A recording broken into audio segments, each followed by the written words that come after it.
Honda eHEV, Series Hybrid, no transmission, EV-like drive, and a ton of people repeating that line. It doesn't even have a gearbox, so there's nothing to brake. You've probably heard that. Honda ads and reviewers say stuff like, it drives like an EV. The engine never directly drives the wheels at low speeds. There's no conventional transmission to wear out.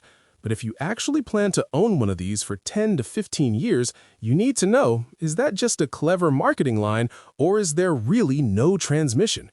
What's actually happening between the crankshaft and the tires? And what does that mean for reliability past 150,000 to 200,000 miles? I'm GearHead. I don't care what the brochure says. I care what's behind the casing, what's spinning in oil, and where the stress lives.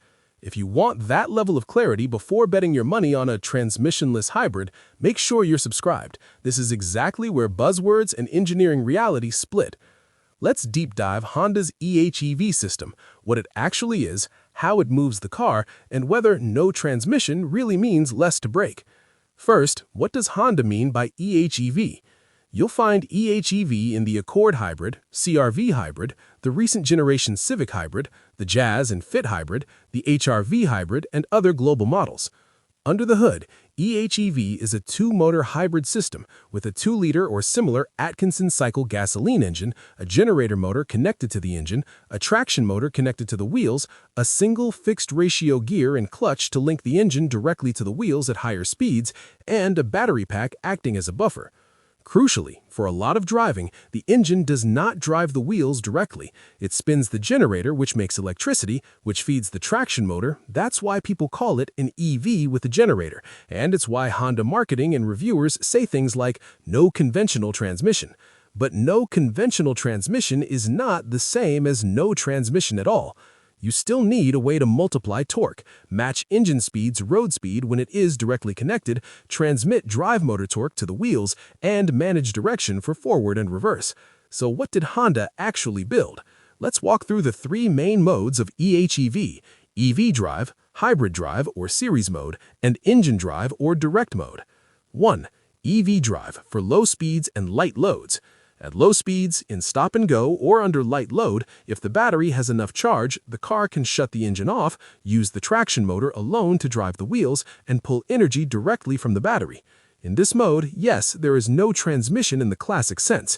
The electric motor's shaft speed is controlled electronically. A reduction gear set drops that motor speed down to wheel speed, and that's it.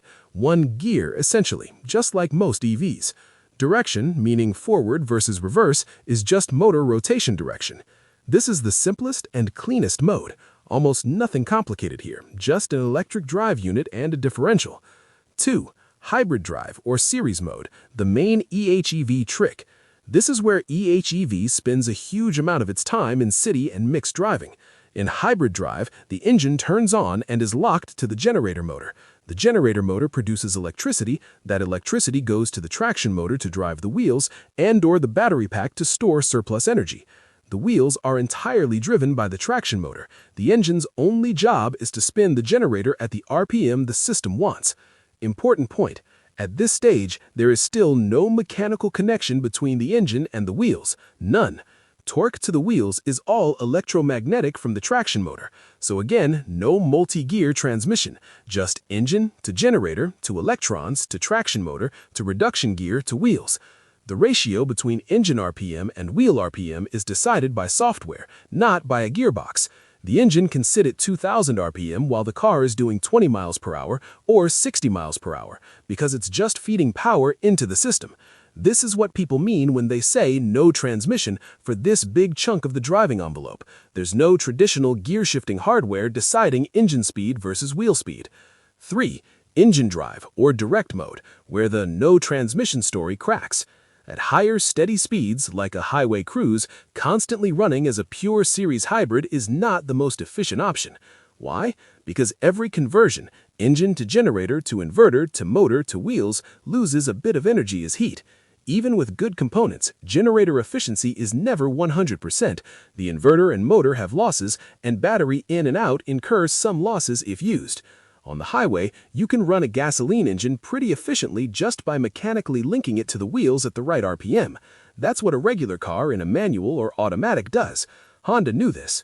So, in eHEV, at certain speeds and loads, the system engages a clutch that directly connects the engine to the wheels through a single fixed ratio gear. Now the power path looks like engine to single ratio gear set and clutch to wheels, with the motor assisting or regenerating as needed.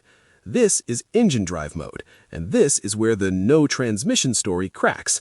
Yes, there's no 6-speed or 10-speed automatic. Yes, there's no CVT with variable pulleys, but there is a fixed gear ratio, a clutch pack or dog clutch, a differential, and bearings and shafts in oil.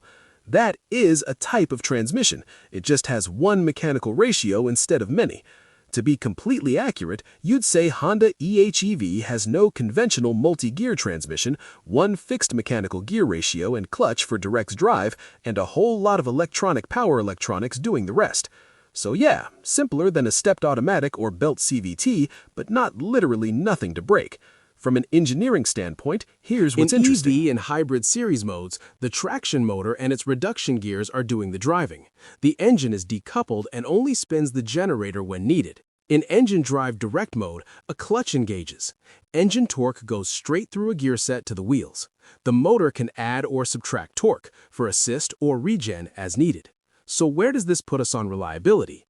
Let's look at the drivetrain elements eHEV has to keep healthy: the traction motor, the generator motor, the reduction gear set, the direct drive gear path and clutch, the inverter and control electronics, the 2-liter Atkinson engine, and the battery pack. There are fewer moving parts than a full automatic with 8+ gears and multiple clutch packs, a dual clutch transmission, or a belt CVT. But there are still gears, clutches, bearings, and seals. Those parts can wear, overheat, lose lubrication, or get contaminated. Honda has simply moved the complexity away from lots of gears and clutches into more reliance on electric motor torque, fewer physical ratios, and more software and electronics. Done right, that's good, but it's not magic. So what's better or worse about this setup compared to a traditional transmission? The pros of eHEV's no conventional transmission approach. Fewer mechanical gear ratios means fewer shift events, which means fewer chances for harshness and extra wear. One main fixed ratio plus motor torque control makes the drive very smooth, especially in town. In a lot of driving, the engine is shielded from wheel-induced shocks. It runs as a generator, not a direct drivetrain component. That can reduce drivetrain shock and some kinds of wear. And with no torque converter or multi-plate gear-to-gear shifting, a whole category of traditional transmission problems is simply not there. The cons and challenges. The traction motor sees all the wheel torque duty. If anything goes wrong there, you lose propulsion.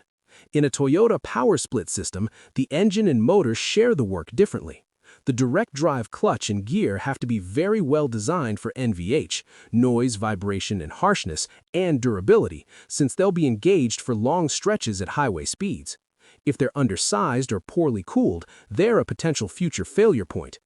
And the system relies heavily on the inverter, power electronics, and thermal management. If those overheat or are undercooled, especially in hot climates and with aging cooling loops, you've got expensive components at risk. So is eHEV simpler than a 10-speed auto? Absolutely. Is it literally no transmission, nothing to break? Absolutely not. Now the long-term ownership question. Does this architecture help reliability? Compared to a traditional auto, yes, in many ways. There are fewer friction clutches, no torque converter to chew up, less shift-by-wire complexity, and far fewer shift events. Compared to Toyota's eCVT hybrid transaxle, that's where it gets interesting. Toyota's eCVT also uses a planetary gear set, but has no direct drive clutch. It has the engine mechanically tied into the gear set all the time when it's on, and uses 2 motor and generators that share the load. That means Toyota's hybrid transmission has even fewer moving parts. It has no mode where clutch is engaging at highway speeds to connect the engine directly, and it has a long global track record of surviving abuse. Honda's eHEV is more EV-like in feel, has a clever balance of series versus direct drive, and is newer in mass market use. So eHEV is simpler than a normal auto, more complex than just a motor and a reduction gear, and roughly similar in part count to a Toyota hybrid transaxle, just arranged differently.